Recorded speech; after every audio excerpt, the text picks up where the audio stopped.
So coming to the current scenario with the global COVID-19 pandemic going on, tell us what you are probably talking to some data and analytics leaders. What is the perspective that you have in terms of how this pandemic will impact data science initiatives within the enterprises? And how do you think analytics teams can respond to this? Yeah, I mean, I think with the pandemic, it's definitely fundamentally changing pretty much every organization. Unfortunately, some organizations have seen a significant downturn in their overall business, and so it has impacted people, even data scientists within some organizations. So if you look at the travel industry, so hotels and airlines, they have seen a significant drop in their business, and unfortunately, a lot of folks have fundamentally lost their job, even as data scientists or in the data space.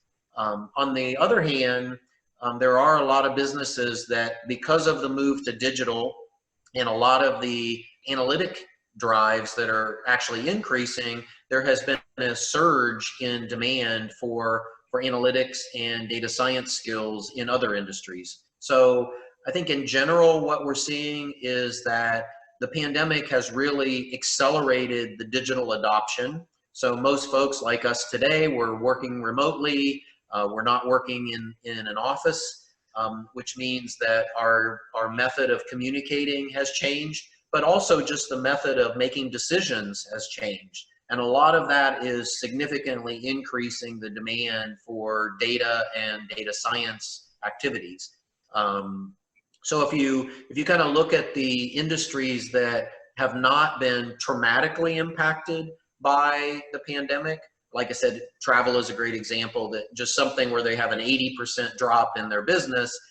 Outside of that, I think there's really has been a significant increase in government organizations and manufacturing to really take advantage of data as a strategic asset. So, I think after we see a little bit of a tail on the situation around the pandemic, there's still going to be a fundamental change in the way the businesses operate. And I think it's accelerated digital, and it's also accelerated using data and analytics as a key way to drive decision making. Like you said, data is increasingly seen as a strategic asset. In fact, some people call this the data decade. Looking ahead a few years from now, what excites you most about developments in the data and analytics field? Yeah, and like I said earlier, I mean, I've been doing this for over 30 years. So I've been excited about data for 3 decades already. The thing that excites me is that there's even a new passion around data and the use of data. Some of the emerging technologies like the deep learning and machine learning, new algorithms and ways to incorporate data. I think the thing that excites me the most is that data and analytics is now squarely a discussion point at the board level of most organizations.